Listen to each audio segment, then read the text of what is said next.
جب اللہ کے نبی داؤد علیہ السلام کے وارث سلیمان نبی ہوئے تو وہ اللہ کے آگے دعا مانگنے لگے، اے اللہ مجھے وہ مرتبہ عطا فرما جو مجھ سے پہلے نہ کسی کو ملا ہو اور نہ ہی میرے بعد کسی کو ملے۔ وہ دور ایک عجیب دور تھا، لوگ جنات کالا جادو پہ یقین رکھتے تھے۔ اللہ نے اپنے نبی سلیمان کے لیے چرند پرند اور جنات کو متحد کر دیا۔ اللہ کے نبی جہاں بھی کفر، نفرت اور انسانوں پہ ظلم دیکھتے تو وہاں جا کر اپنے معجزات دکھاتے تھے۔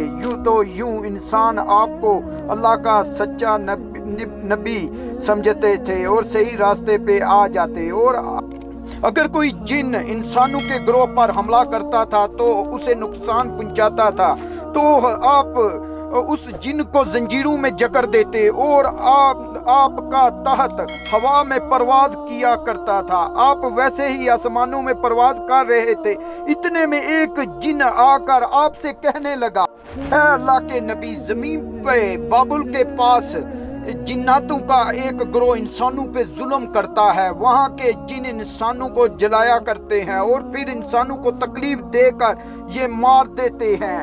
ان کے پاس غیب کا علم ہے اور یوں انسان بھی صراط مستقیم سے ہٹ رہے ہیں۔ جیسے ہی حضرت سلیمان علیہ السلام نے اس کی بات کو سنا تو آپ نے اپنے تخت کو بابل کی طرف موڑ دیا اور اس گروہ کے پاس آ کر کہنے لگے، اے تکبر میں رہنے والو، اللہ سے ڈرو۔ وہ جنات کا گروہ حضرت سلیمان علیہ السلام کی طاقت سے ناواقف تھا۔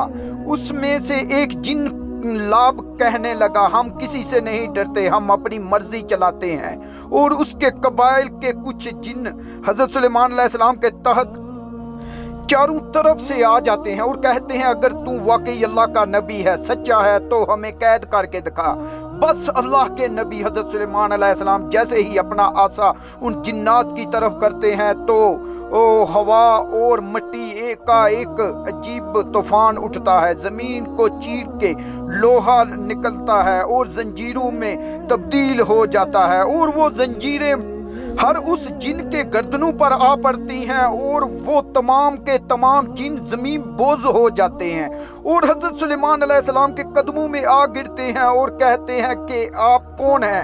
پھر آپ فرماتے ہیں کہ میں اللہ کے نبی داؤد کا بیٹا سلیمان ہوں، اللہ نے مجھے اس زمین پر امن اور سلامتی کے لیے منتخب کیا ہے۔ اے گروہ جن، خبردار ہو جاؤ، اس زمین پہ فساد مت پھیلاؤ ورنہ اللہ کا عذاب تم کو فنا کر دے گا۔ یوں وہ سارا گروہ حضرت سلیمان کی نبوت اور اللہ کی وحدانیت کو تسلیم کرتا ہے اور پھر سب کے سب امن اور محبت اور سکون کے ساتھ زندگی بسر کرتے ہیں اور وعدہ کرتے ہیں کہ کبھی بھی کسی انسان کو تکلیف نہیں دیں گے۔ بے شک اللہ جسے چاہے اپنی رحمت اور طاقت سے نوازے، وہ ہر دعا کو سننے والا اور سب پہ کرم کرنے والا ہے۔ اے اللہ، اس پورے جہاں پہ اپنا کرم فرما اور ہر انسان پہ اپنی رحمتوں کا نزول فرما۔